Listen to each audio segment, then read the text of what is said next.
Hello guys, अस्सलाम वालेकुम। क्या हाल चाल है? उम्मीद करता हूँ खैरियत से होंगे। मैं भी खैरियत से हूँ और वेलकम कहता हूँ आपका अपनी इस नई व्लॉग में। तो दोस्तों, बहुत टाइम हो गया, कोई व्लॉग नहीं आई। बहुत मसरूफ़ चल रहा था, बहुत ज़्यादा। एक मिनट, बहुत धूप आ रही है, गाड़ी चल नहीं रही है, रुकी हुई है। मैं गाड़ी में बैठ के जस्ट व्लॉग बना रहा हूँ, गाड़ी नहीं चला रहा, क्योंकि माशाल्लाह घर में बहुत रश हो रहा है। जाहिर सी बात है, घर में रश होना चाहिए, क्योंकि आज मेरी सिस्टर का निकाह है हरम में, मस्जिद नबवी में। तो अब जो व्लॉग शुरू होने वाली है वो फुल जो है ना सिस्टर की शादी पे है व्लॉग। तो जाहिर सी बात है भाई, दो घर में रश होना चाहिए, क्योंकि हमारे गेस्ट आए हुए पाकिस्तान से, मामू मामी वगैरह लोग, ये लोग आए हुए हैं पाकिस्तान से। क्यों आज निकाह है, आज जुम्मे का दिन है। आज इंशाल्लाह ईशा की नमाज़ के बाद मस्जिद नबी में निकाह है और मंडे की शादी है 27 जनवरी। कोशिश करूँगा कि मैं जो है ना इसी व्लॉग में सारी पूरी शादी, निकाह और मेहंदी वगैरह इसी में दिखा दूँ। कोशिश करूँगा कि वीडियो जो है ना पार्ट 2 हो जाए, कोई मसला नहीं है वीडियो, लेकिन 10 मिनट से इतनी होनी चाहिए। 2 पार्टें बना दूँगा, कोई मसला नहीं है। आज निकाह और मेहंदी दिखा दूँगा, फिर शादी की मैं अलग व्लॉग बनाऊँगा। आज की जो वीडियो है सिर्फ निकाह और मेहंदी पे है। अभी फैसला किया मैंने अभी कि 2 व्लॉग बना रहा हूँ, शादी के अलग बनाऊँगा, कि सिर्फ आज निकाह और मेहंदी की। तो माशाल्लाह घर में फुल अभी फुल तैयारी हो रही है, फुल घर सजा रहे हैं। तो आज निकाह है, 2-3 दिन बाद, आज से 2-3 दिन बाद शादी है। और इसी व्लॉग में मैं इंशाल्लाह कोशिश करूँगा कि शादी भी दिखा दूँ, या फिर मुझे 2 पार्ट बनाने पड़ेंगे कि आज माशाल्लाह घर में मेहमान वगैरह हैं, वो सजाई वगैरह हो रही है और बहुत सारे काम हो रहे हैं। इस वजह से मुझे जगह नहीं मिल रही घर में बैठ के मैं कहाँ व्लॉग बना, इस वजह से मुझे गाड़ी में आना पड़ा। आप लोग समझ रहे हैं गाड़ी क्यों नहीं चल, मैं गाड़ी नहीं चला रहा, मैं जस्ट बैठ के व्लॉग बना रहा हूँ, कहीं बाहर नहीं जा रहा, मैं गाड़ी में बैठ के व्लॉग बना रहा हूँ। तो चलिए दोस्तों, आज की व्लॉग करते हैं शुरू। अभी मैं बोलता रहूँगा तो वीडियो बहुत ज़्यादा लंबी हो जाएगी, क्योंकि इसमें मैंने निकाह भी दिखाने और मेहंदी भी दिखानी है। तो चलिए दोस्तों, फिर आपसे मिलते हैं इंशाल्लाह निकाह के वक्त। आपसे मुलाकात होती है मस्जिद नबवी में।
خلاص توكل على الله. بسم الله. إن الحمد لله نحمده ونستعينه ونستغفره ونستهديه ونعوذ بالله من شرور أنفسنا ومن سيئات أعمالنا. من يهده الله فلا مضل له ومن يضلل فلا هادي له. وأشهد أن لا إله إلا الله وأشهد أن محمدا عبده ورسوله صلى الله عليه وعلى آله وصحبه وسلم تسليما كثيرا إلى يوم الدين. يا أيها الذين آمنوا اتقوا الله حق تقاته ولا تموتن إلا وأنتم مسلمون. يا أيها الناس اتقوا ربكم الذي خلقكم من نفس واحدة وخلق منها زوجها وبث منهما رجالا كثيرا ونساء. واتقوا الله الذي تساءلون به والأرحام إن الله كان عليكم رقيبا. يا أيها الذين آمنوا اتقوا الله وقولوا قولا سديدا يصلح لكم أعمالكم ويغفر لكم ذنوبكم ومن يطع الله ورسوله فقد فاز فوزا عظيما. يا علي كلم فيصل وزوجتك.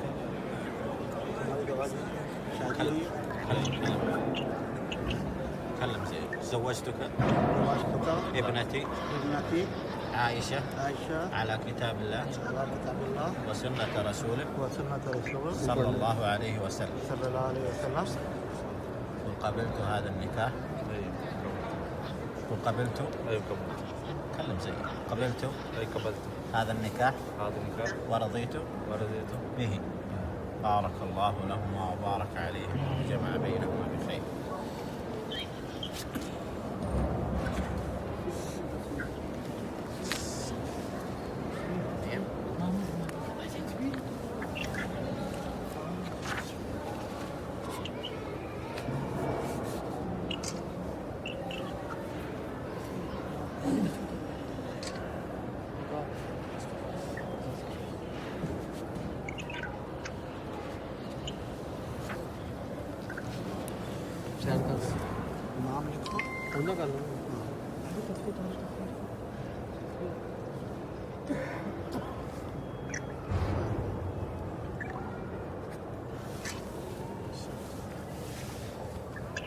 توقي بس. الاسم هنا وهنا التوقيع.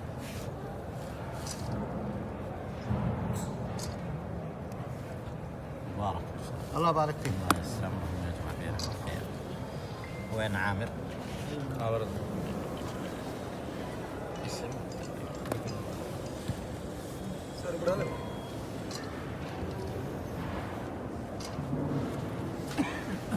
حسن. شاب. فين؟ حسام. نعم ثلاثة عليه هنا. يس مبارك.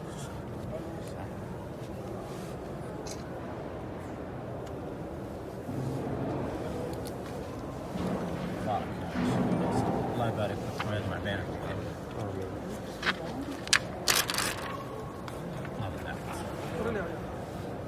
مبارك ان شاء الله. انت ثبت ولا يبغى يثبته؟ تبغى نثبته ولا تروح المحكمة؟ طب انت ثبت كل شيء. هذه محكمة ايش باقي؟ وقل بس ختم ذهن. باقي المحكمة في بعض الإجراءات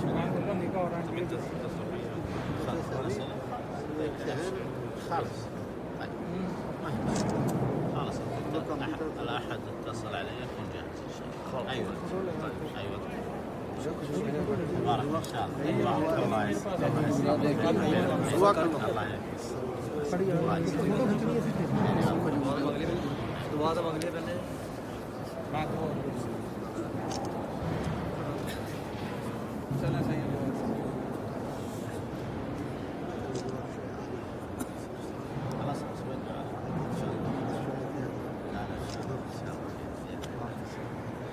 ويجمع بينهم خير يا رب ان شاء الله.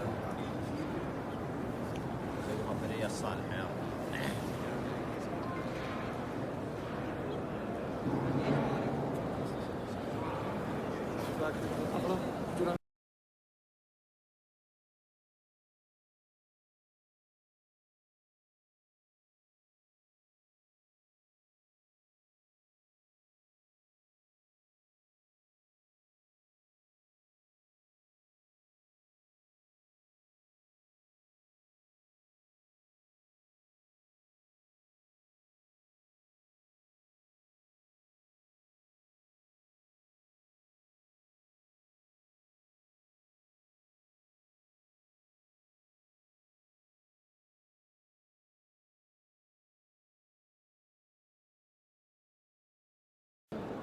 दोस्तों निकाह हो चुका है, बस अब हम लोग बाहर जा रहे हैं। निकाह की वीडियो ऐसी बस बनी है, पता नहीं समझ में आएगा नहीं आएगा। बहुत हल्की आवाज़ में लोग निकाह पढ़ा रहे थे, तो बस अब घर जाके फिर आपसे मिलते हैं।